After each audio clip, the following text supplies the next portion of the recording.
নমস্কার বন্ধুরা, মুক্তিজ কিচেনে সবাইকে স্বাগত জানিয়ে আজকের ভিডিওটা শুরু করলাম। আজ রান্না করলাম শসা চিংড়ি। শসা চিংড়িটা আমি কিভাবে করলাম জানতে হলে বন্ধুরা পুরো ভিডিওটা দেখতে থাকুন, কেউ স্কিপ করবেন না প্লিজ।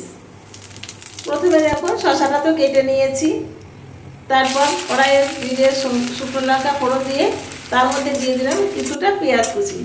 পেঁয়াজ কুচিটা ভেজে নিয়ে তার মধ্যে দিয়ে দিলাম লবণ হলুদ মাখানো চিংড়ি মাছ। চিংড়ি মাছটা খোসা ছাড়িয়ে নিয়েছি আমি।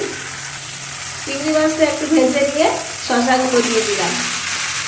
যাই হোক বন্ধুরা, এই সাধারণ একটা রান্না এটা দেখানোর আর কি আছে, এটা আপনাদের মনে হতেই পারে, কিন্তু অনেকেই আছেন যারা সাধারণ রান্নাগুলো করতে পারেন না। একটু মশলাপাতি দিয়ে রান্না সবাই করতে পারেন, কিন্তু মশলা ছাড়া সাধারণ রান্নাগুলো কিন্তু অনেকেই মনে করেন এটা খাওয়া যায় না, রান্না করা যায় না। সেজন্য আমি চেষ্টা করি সবসময় সাধারণ রান্নাগুলোই দেখাতে।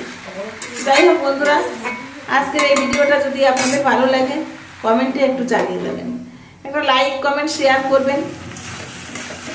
আর প্রত্যেকে ভিডিওগুলো দেখেন ঠিকই, কিন্তু লাইক কমেন্ট করেন না। এটাতে আমার কিন্তু কোনো অসুবিধা নেই, কারণ আমি কিন্তু একজন ভিউজ পেয়েই যাচ্ছি, আপনাদের এঙ্গেজমেন্টটা কমে যাচ্ছে। তাই বলবো সবাই লাইক কমেন্ট করবেন, শেয়ার করবেন, আর আমার চ্যানেলটাকে সাবস্ক্রাইব করে পাশে থাকা বেল আইকনটি অন করে দেবেন।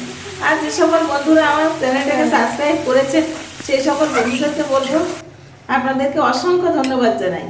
আর যারা এখনও পর্যন্ত করেননি তাদেরকে অনুরোধ করবো আমার চ্যানেলটাকে সাবস্ক্রাইব করার জন্য। তো বন্ধুরা দেখলেন তো, রান্নাটাও হয়ে গেল, গল্পটাও হয়ে গেল। এর সব শেষে একটু গুঁড়ো দুধ গরম জলে গুলে দিয়ে দিলাম, আর একটু ভাজা জিরে গুঁড়ো। হয়ে গেল রান্নাটা, খুবই সহজ রান্না।